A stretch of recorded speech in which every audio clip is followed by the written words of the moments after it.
There, nestled against his pulse, by Huthan. Chapter 15. The team barged in nearly a second later. Shiro gets to Keith first. He scoops Keith up, lifting him clear off the floor, and holds him there for 5 entire minutes. He's shaking just a bit. "You're okay," Shiro says hoarsely. "You're okay." Keith tightens his arms around his brother's neck. I'm alright. I'm here." "Never do that to me again, kiddo, or I will gran you so hard. Understood?" Keith knocks his temple against Shiro's. "Roger that." Shiro sets him down, hands on his shoulders, and gives him a critical once-over. When he deems Keith to be in good shape, he sighs and says, "I'm going to go completely great at this rate, and it'll be your fault." Keith rubs his neck, sheepish. He can't refute that. He's been giving Shiro grief since the garrison. "I'm sorry." Shiro ruffles his hair, and Keith bears with it just this once. "Not your fault. Though you and Lance are due for another lesson on why we don't engage robeasts without the lions or reinforcements." Keith groans. "Oh, do we have to?" There's a laugh, and from behind Shiro, Hunk appears. "Yup, that's good old Keith, alright. Come here, buddy, you owe me a hug for all the stress I experienced." "Hey, Lance is responsible for half of that too." Keith grouses, but he lets Hunk gather him up, reciprocating as best he can with his feeble arms. "Don't worry, I got a full cuddle session out of him while you were out. He cried the entire time." "Hunk!" Lance exclaims. "Seriously?" Hunk's chest moves with his laughter, and Keith grins with him. "Don't go dying on me anytime soon." "Alright," Hunk says. "I'll try my best," Keith replies. They know he can't promise more than that. "Good enough for me." Hunk gently squeezes him once, mindful of his state, and then passes him off to Pidge. She says nothing, only buries her face in his chest and locks her arms around his waist. He's reminded suddenly that for all of her intelligence and cunning, she's still so young. He rests his cheek on her head. "I'm sorry I worried you." "Next time," she says, "next time just wait for us, okay?" Keith meets Lance's eyes across the room and swallows. "Okay," he says. "Okay, I hear you, Pidge. We'll wait." She steps back, lifts her glasses, and scrubs hastily at her eyes. She flaps a hand at him. "Corinne and Allura are up next. Go on." He pats her on the head, and she doesn't even elbow him in the stomach for it. "You are one troublesome young man," Corinne says when Keith comes to a stop in front of him. His hands are on his hips. Keith's shoulders rise to his ears, and he eyes Corinne apprehensively. Corinne narrows his eyes at him, and then, abruptly, Keith's being tucked under a scuffy chin. Corinne hasn't been shaving. He sniffles loudly, and Keith dutifully pats him on the back, fondness welling up in his throat. Allura peeks around Corinne's arm and gives him an amused, commiserating smile. Keith returns it wobbly. She wordlessly takes Keith's hand in both of hers, holds it to her chest, and leans in to drop a kiss on his forehead. Tender. It leaves Keith winded. "You gave us quite a scare," she says. "I'm sorry." He smiles again, forgiving. "I'm just glad you're here." "Me too," he whispers, and is thankful when she says nothing about the tears on his face. She brings their clasped hands to her lips for a moment, and then lets go. Corinne moves away with her, and Keith shivers in the ensuing chill of the room. Lance comes up behind him and drapes a blanket over his shoulders. He slips an arm around Keith, wiping Keith's cheeks with his shirt sleeve. Keith leans into it, letting his eyes flutter shut. "We'll leave you guys to it," someone says, hushed. "Remember to get him something to eat." Lance makes an agreeing noise, and then Keith hears the shuffling of shoes and the doors sliding open and closed. Lance is staring at him when Keith opens his eyes.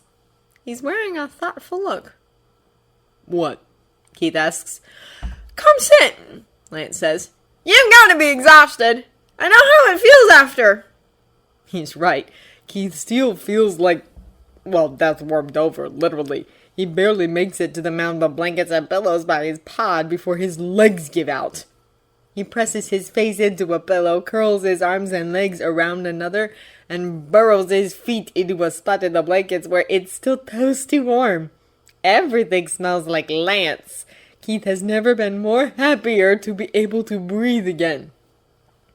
"Did you sleep here?" he asks. "Yeah," replies Lance, and the knowledge does something funny to Keith's chest. Lance sits cross-legged in front of him, hugging a pillow to his chest. He's slouching, an elbow on his knee and his chin resting in his palm. He hasn't stopped looking at Keith. "You're staring," Keith mumbles. "I like looking at you," is Lance's easy reply. "I like that you're awake, that you're talking and moving." "Oh." Keith's ears are burning. Lance hesitates and then he says, "And I like you. I just like you. A lot." Keith blinks. He shoots straight up, feeling like his heart is about to tear itself out of his ribcage. "You what?" "You're really going to make me repeat myself?" Lance asks, a blush staining his cheeks and nose. Keith just gapes at him. Lance stops. "I said, I like you." "Oh," says Keith. "Oh, you... Oh." Lance looks at him expectantly. I like you, too." Keith sputters and then face plants back into the pillows. He feels hot all over suddenly. "Why are you so embarrassed?" Lance laughs. "You were the one that said you loved me." Keith freezes. He slowly lifts his head. "I... did?" A beat of silence. "Oh my God!" says Lance. "Oh my God! Don't tell me you forgot!" When did I... "Is this payback?" Lance demands. "For the bonding moment?" No, my memory just gets really fuzzy after, Keith squints, trying to remember. we were talking about names, counting galaxies."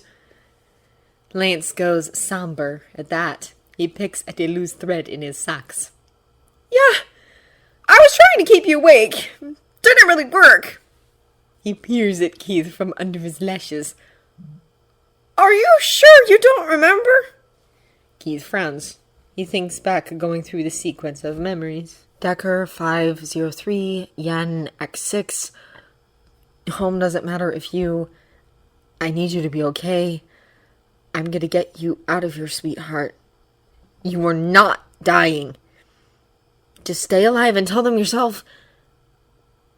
And then... Stop while you're doing this to me. Stop it, stop. And then later, but before... Hey, Kogane, you alright? Everything clicks into place. "Oh."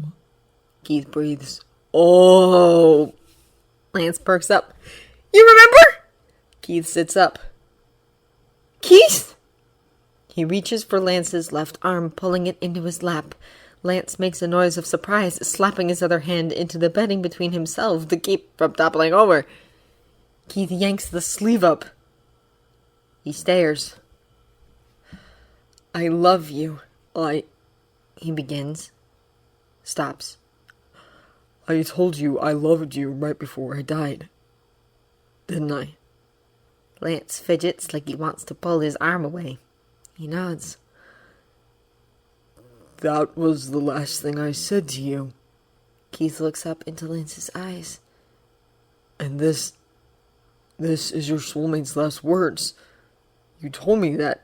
You told me before that I said you're first too." Lance bites his lips. "I'm your soulmate," says Keith. When were you going to tell me?" Lance pulls back, then wrapping his arms around his stomach. I don't know." "You don't know?" "How did you even figure it out anyway?" Lance deflects. "What do you mean, how did I figure it out?" Keith asks, bewildered. "Of course You said my... "And of course you have to choose now of all the times I tried to tell you." "Wait, what other times?" "But it's not like it would be a good idea anyway," says Lance. heatedly. I mean, I know you're mine, but I'm not yours, so I don't know. I'm fine with whatever you'll give me. It's fine. Keith wonders if the pod forgot to heal his ears because he doesn't understand a word Lance is saying. What? Lance curls into himself. He looks halfway between embarrassed and distraught. I won't hold you back when you find your soulmate. I just want right now. I'm fine with right now.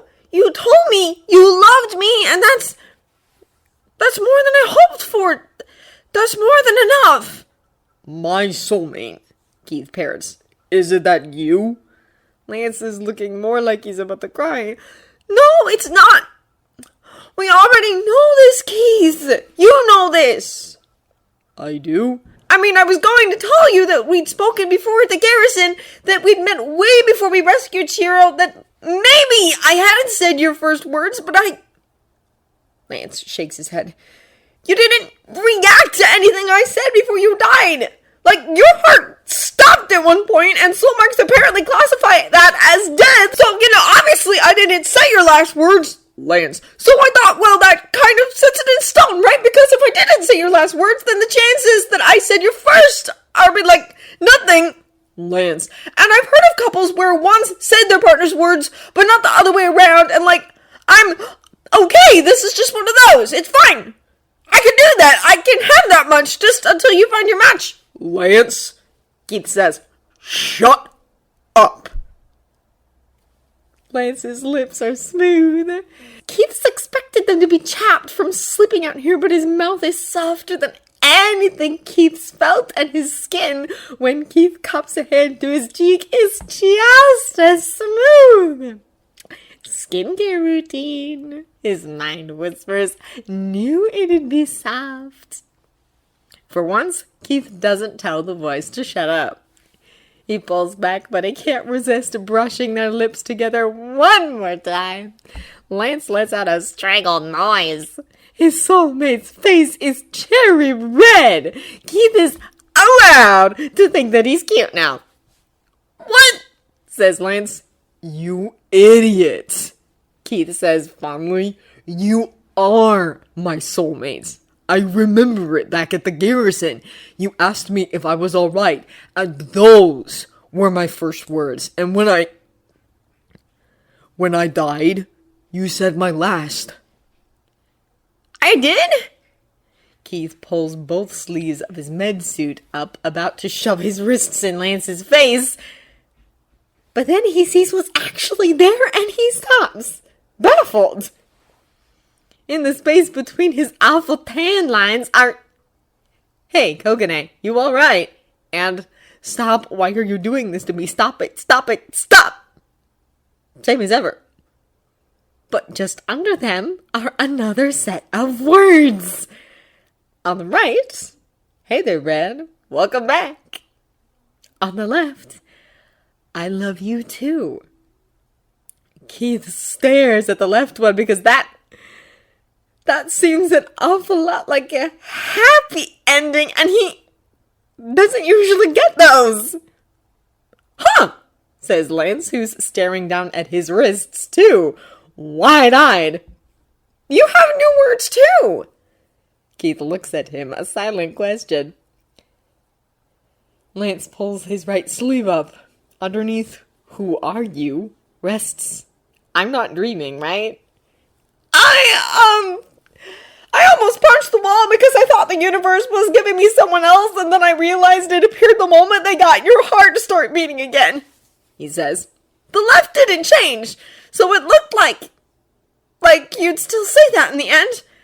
And like I said, it was enough for me that you were going to live, that you'd still love me. And it doesn't make sense that you'd still love me, because how could Keith not? He puts a finger under Lance's chin so he can look him in the eye when he says, Of course I'd love you still. I love you regardless of whether or not we match. It's you.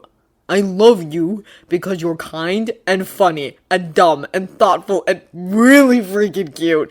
And all this time, I was the one thinking, it's fine if I only get this much.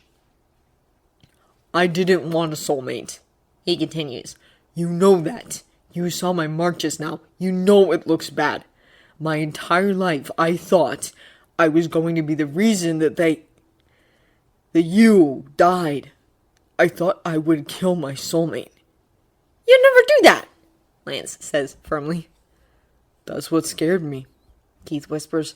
The thought of doing something like that made me want to throw up, and yet my mark seemed so sure that I would, and that scared me. So you kept to yourself. Realization dawns on Lance's face. You would run away whenever anyone tried to talk to you at the garrison.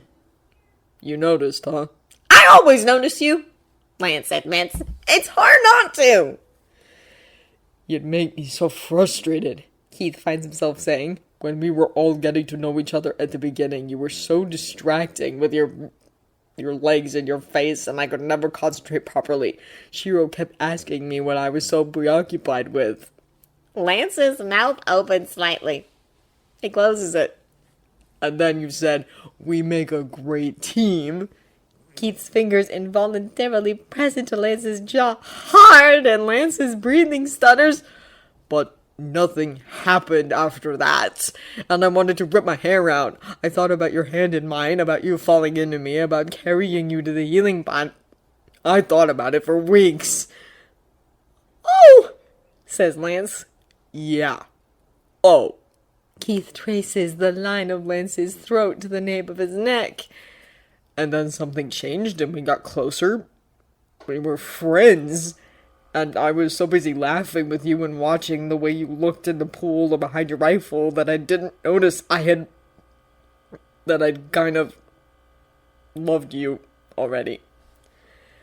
And I thought it'd be okay to let myself have that because you weren't my soulmate. You were safe to love. You were going to find your match, and you were fine with that, Lance finishes. He mirrors Keith, cupping a hand to the back of Keith's neck. Yeah, I know the feeling. He leans in his forehead to Keith's, his breath on Keith's lips. You asked me who I was, and I didn't know whether to be mad you'd forgotten me or happy because I finally found you. And then it didn't matter because it seemed like you weren't mine, but I was yours, and it hurt. I couldn't be around you without it hurting, so I tried not to get close. That's why you... Yeah, I mean the whole rival thing was part of it too, Lance says. But honestly, it was just that every time I'd look at you, I couldn't stop wondering why I wasn't good enough for you. But you are, Keith says. You're more than enough. Lance doesn't reply, only shifts closer with his nose pressed to Keith's cheek, his legs slung over Keith's. He swallows and Keith hears it clicking in his throat. I didn't fall in love with you because you were my soulmate. Keith presses because he doesn't want Lance to doubt how vital he is to Keith ever again. I fell because you were everything I wanted. Lance squeezes his eyes shut, breathes out noisily through his nose, and then grabs Keith by the face and kisses him. It lasts a second. Keith feels like it goes on for years. He follows when Lance tries to move back. I love you too, Lance mumbles against Keith's lips. Yeah? Yeah. Lance smiles, and Keith would swallow it if he could. He feels like he could take out an entire fleet of Galra, like he could round up all the stars in the sky into the shape of Lance's mouth under his, Lance's height against his. Keith tries to lean back in, but Lance ducks away and punches him in the arm. Ow, what was that for? He asks. Lance drops a kiss onto his nose. Keith hates that it makes him immediately forget Lance. That's for turning my seemingly normal last words into the most heartbreaking thing I've ever heard, you jerk! Who says I love you when they're bleeding out on their soulmate, huh? Keith pouts. People would say that's romantic. Lance rolls his eyes. He opens his mouth, then pauses. Would this be a bad time to say you're going to be the death of me? Keith drops his head to Lance's collarbone.